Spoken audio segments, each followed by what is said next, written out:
Hey guys, Frizzy Brony here. We're back with another episode thoughts and review. This one is episode 20 of season 9, A Horseshoeing, and it was an alright episode, I've got to say. I liked it more than I liked last week's. Then again, last week was kind of lackluster, so it's not difficult to make an improvement on it. And it's a genuinely sweet episode. It's nice that we get to see a little bit more of Starlight and Trixie and what they're doing. And, well, as always, we should start at the beginning before we jump ahead to what goes on. So the episode starts pretty much like any other day at school, with Twilight making, well, a few preparations, but we focus more on Starlight, who's just in her office talking to her new plant, Phyllis. Trixie episode. Oh, I'm gonna call you Phyllis. Don't you look good, Phyllis? No, you name plant Charlie. Come in. Come in. And it's through her ramblings to Phyllis the plant that we find out that Twilight has been making preparations. Mainly for when she's gone, because as we know, by the end of this season, she is effectively going to be the new princess of Equestria. And so she can't run a school anymore. She's going to have to actually go to the castle, which does raise questions of if she's going to be in Canterlot Castle, where's Celestia and Luna going to go? Are they just going to sort of dissolve away? Or those are questions for another time. We see that in her preparations for becoming the new princess of Equestria, she is handing over control of the school to Starlight, which it was only natural that was going to happen. And Starlight takes the news pretty well. It's just so amazing.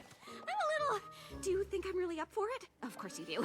I've covered for you every time you've had to run off and save Equestria. So this is going to be Starlight Twilighting. Thank you! You're welcome.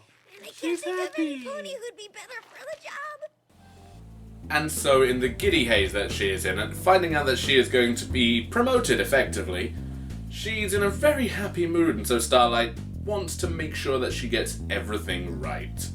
And we see that in her meeting with Twilight, she's also decided to bring Trixie along.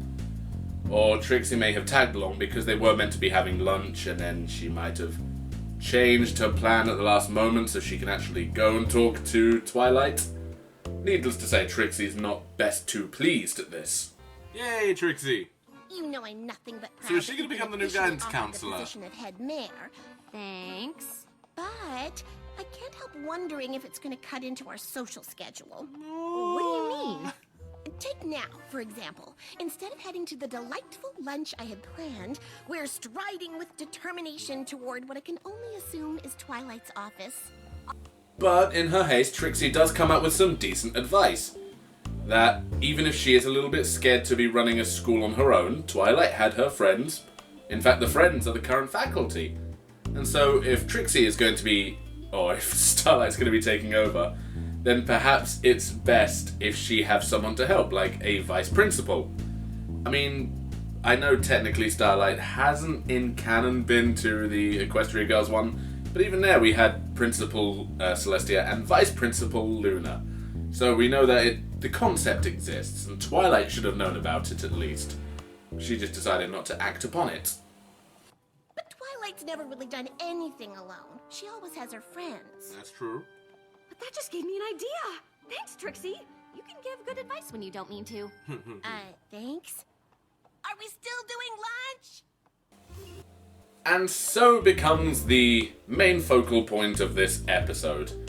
Starlight's search to find a new head, or vice head, mare, which I find kind of weird since two of the applicants are male, so I don't know what the gender-neutral term would be in that world. Maybe just calling it a vice mayor is because Starlight will be the head.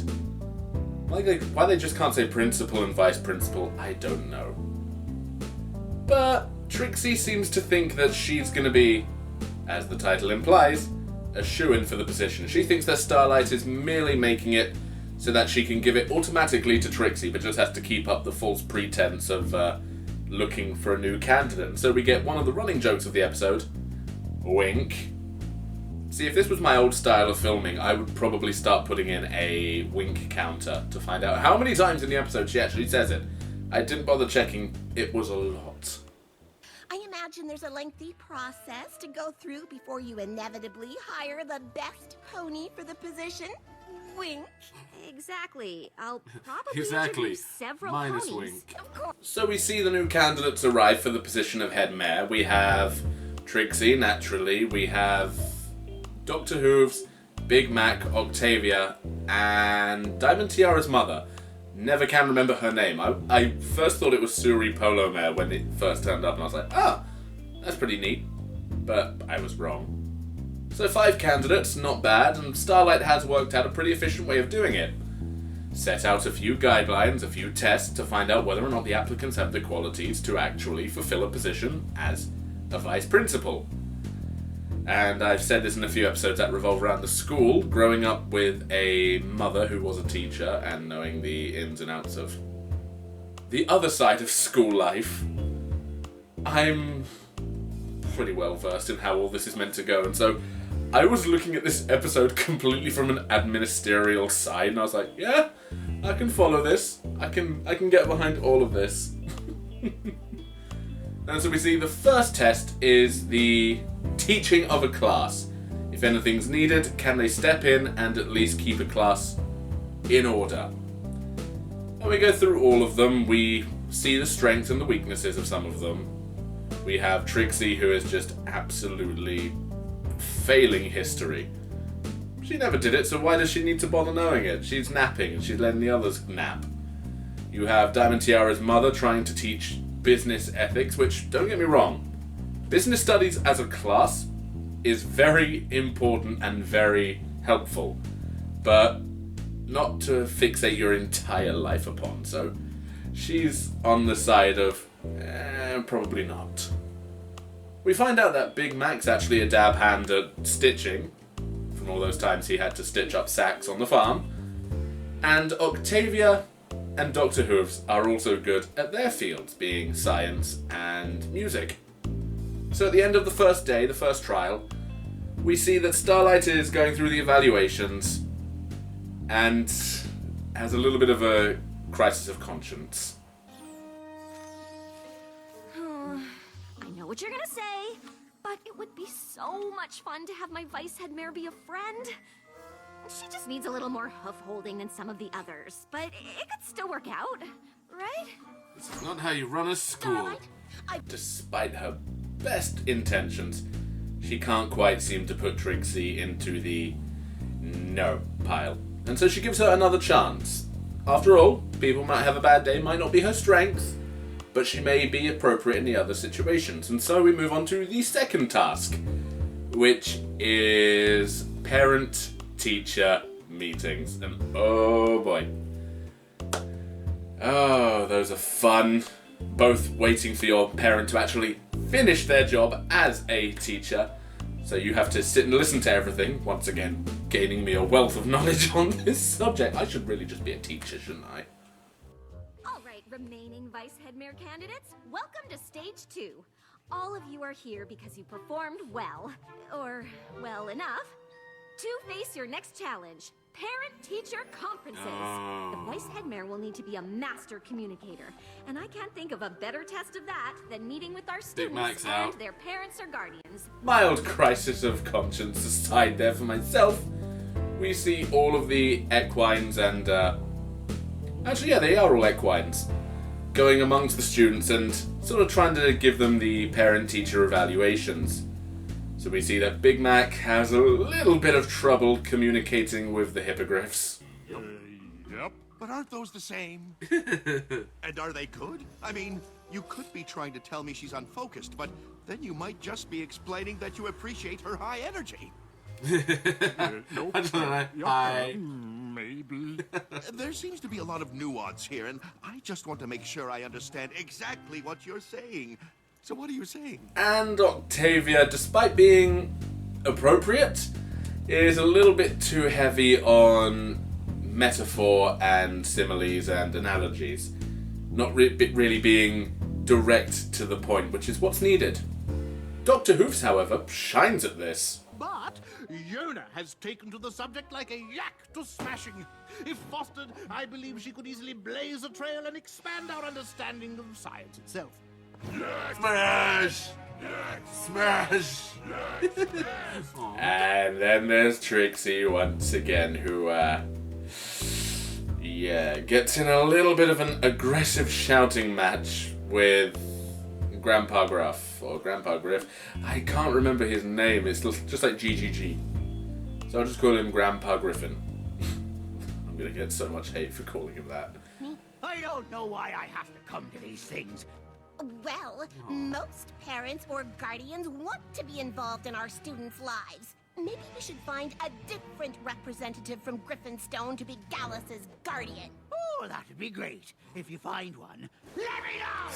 But she actually, despite not doing well, does a decent job at kind of highlighting how he's really not that good of a carer to Gallus, and how when someone's at school you do need to encourage them and nurture them and give them that little bit of a spark to want to persevere rather than thinking it's futile.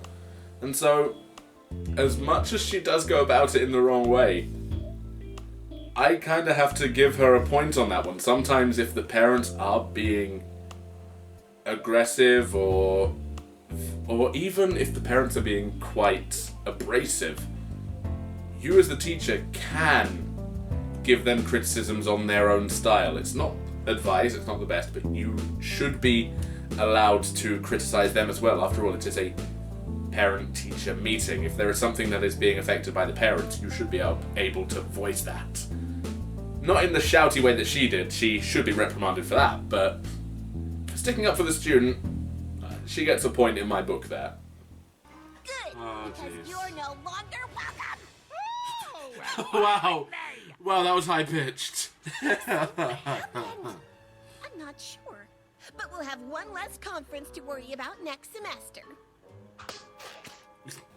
So we end the second trial, and once again Starlight has that moment where she has to do the evaluation of who is appropriate for the job and who is not. And once again, due to his shortcomings at communications... I really appreciate your honesty, Big Mac, and you're right. Parents nice, expect isn't she? a lot of detailed communication when it comes to their kids. And if you aren't comfortable with that, Vice Head Mayor probably isn't the job for you. Yeah, nope. Aww. I love how understanding he is. But then we have Trixie return, and once again she keeps thinking this is all a ruse, that she's just going to be guaranteed the job at the end of it. And so once again, she has the confidence of God behind her. She doesn't see any fault in what she was doing. And Starlight should have said something right there, but she decides not to. And we move on to the third and final trial. For the final stage of the interview process, you'll each have to put together a field trip. And if you really do want the job, I need yours to be exceptional. Because if I had to pick a Vice Head Mayor right now, it wouldn't be you. Once again, something I have seen happen countless times. The planning of a field trip. And I know this show is not meant to be an in-depth look at the behind the scenes of how to be a teacher.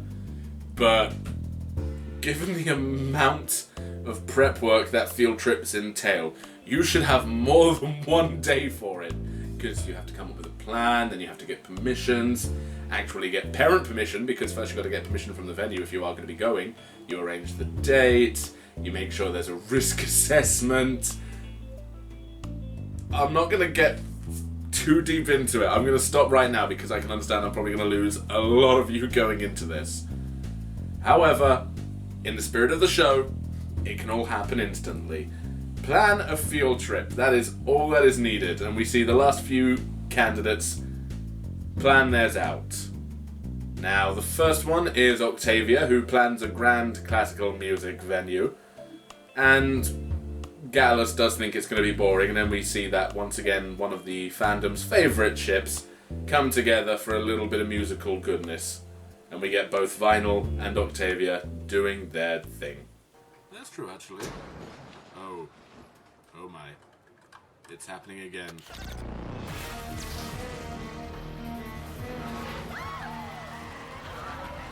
We're just going to turn this into a D&B rave. Okay, I take it back. Second field trip is the Doctor taking them back to his workshop and trying to explain the concept of time travel with them. Not quite getting the whole wibbly-wobbly, timey-wimey stuff.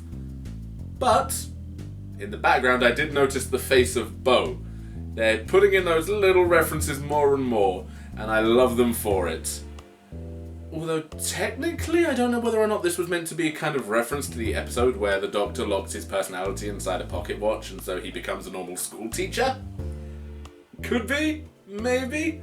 That was a Tennant era episode. That is yet to be seen or known by anyone outside of the production staff. And 3, 4, 5. Congratulations! You are now 5 seconds into the future. You see, we are all already time travelers. Who's next? Lame. And thirdly and finally, the other field trip we have is Trixie's. And in true cutting corners fashion, Trixie's field trip isn't to go out into the field, it's to bring the field into the classroom. And admittedly, it goes horribly wrong because she just warps a section of bog into the classroom and accidentally unloads a bunch of bees. I forget what they're called. I know they say it in the episode, but the creatures of Equestria, my knowledge is not too up on. However, going off what I said before, I will have to give Trixie a point because before bringing that patch of bog into the classroom, she does say she went out and found it. And when she found it, the bees weren't there. Which means that prior to this, she went out and did an assessment of a location. So in a weird roundabout way, Trixie actually did more effort than the other two did. So I don't know where I stand with her. I love her and hate her on a teacher's point of view. Hey there. So, they're gone? Yes. Nice teamwork, am I right? Are you kidding? I don't know what team you're on. This is mine. This was a disaster. It was dangerous. I think the words you're looking for are great and powerful. Needless to say, it goes horribly wrong and Starlight ends up blowing up on her. Just completely laying into her about her lack of caution. But I thought you created the position for me. Why would you think that? I created the position because I need help. But I can't think of any way that you would ever help me. Ouch. Twilight's friends always helped her. Oh, that's because Twilight's friends are competent. They care Wow. about what they're doing, and they know how to do it. Jesus. Well, Calm I it. guess I won't take up any more of your time, Whew. Headmare Starlight. That's a lot to unload there. Now that scene was pretty powerful stuff. And we see that Twilight comes in doing her princessy thing. She's learning, she's progressing now. That she can sit down with Starlight and say, they may have annoyed you, but at the same time, you should have been honest with them from the beginning. You should have told them that something wasn't right to avoid the trouble later down the line. And so Starlight goes to try and reconcile with Trixie after saying some pretty nasty things. Oh, the breakup was Trixie? hard. I know you're in there. Well, you're wrong. I'm sorry for all those things I said. I just really wanted it to work out, even though I knew it probably wouldn't. I should have said something sooner. Obviously, we can't have what we want, because I'm terrible at everything and could never help you with anything. So Trixie seems pretty forgiving for the most part, and agrees that a vice principal is a good idea.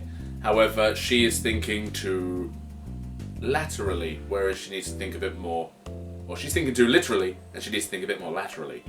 And so Trixie says, who is as reliable as you, fastidious as Twilight, creative, educational. And so they hold another process where they extend the olive branch out to Sunburst. Therefore it fits the criteria of friend, educational, and basically perfect for the job. And naturally he accepts. It's what he always wanted to do outside of being the crystal. But then again, that's not a job that he wanted, that's just one he ended up getting. And as he says, there isn't really much now that Florrie's growing up other than ceremonies and stuff. Well, Honestly, now that Flurry Heart's a little older, there really isn't much for me to do outside of the occasional tradition or festival. And working at a school is what I always thought I'd do. I mean, if you'll have me. Are you kidding? You're hired! See, he said it right there. But we still have to get Trixie somehow involved in this once again, and I was kind of knocking my head against the wall for most of the episode thinking, why not give Trixie your job? And what do they do at the end of the episode? Friend is perfect. No, offer her. But there's a position here at the school you might be right for too. What would you say to being the School of Friendship's new student counselor? Thank you. Hooray! Trixie's guidance counselor for the entire school now. Which could go well, could go terribly. But as Starlight does once again point out that she did handle the situation with Grandpa Gruff quite well. Even if it did devolve into a shouting match, she stood up for the student, and therefore the more side of it counselling is probably better for her. And I actually see this as a good move. Hopefully it'll help Trixie also learn empathy and a way to grow as a character as well. And I would say that is the end of the episode. However, there's one thing that absolutely just got me at the end. Normally I'd say this for the bonus reaction, but this is truly the end of the episode. Potted plants scream desperation.